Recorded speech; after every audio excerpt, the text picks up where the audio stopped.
વીડી news Valsad.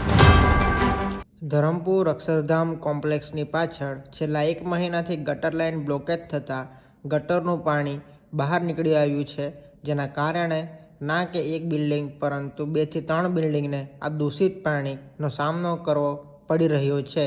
ત્યારે ધરમપુર નગરપાલિકા દ્વારા 1 મહિનાથી આ બ્લોકેજ ગટરનું કોઈ નિરાકરણ લાવવામાં કેમ નથી આવ્યું એ સવાલ ઊભો થઈ રહ્યો છે.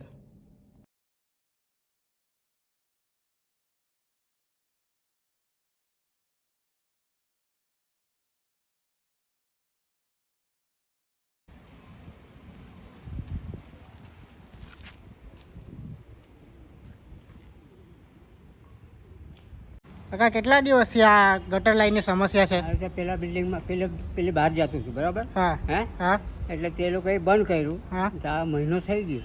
એવું છે? મહિનોથી આ જ હાલ છે.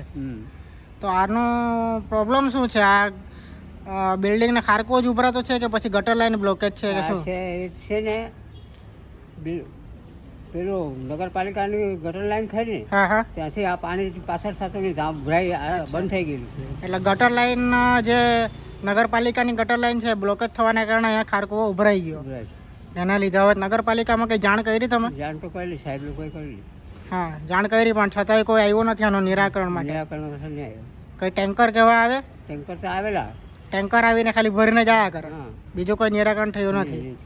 બરાબર છે મિત્રો, જોઈ શકો છો તમે ધરમપુર અક્ષરધામ કોમ્પ્લેક્સની પાછળનો નજારો કે ખારકો ઉભરાઈને મહિનાથી આ દુર્દશા થઈ રહી છે, પરંતુ નગરપાલિકા દ્વારા કંઈ પણ એક્શન લેવામાં આવ્યું નથી.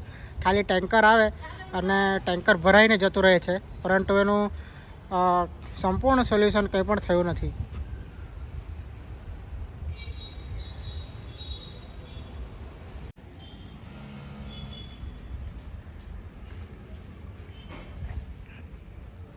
આખો અહીંથી આવ્યા સીધો ખારકવામાં ચાલી ગયું. ખારકવા એમાં ચાલી ગયું એટલે ખારકવાનું પાણી તે બાજુ નહીં જાય. આમ લાઈન આપેલી હતી આમથી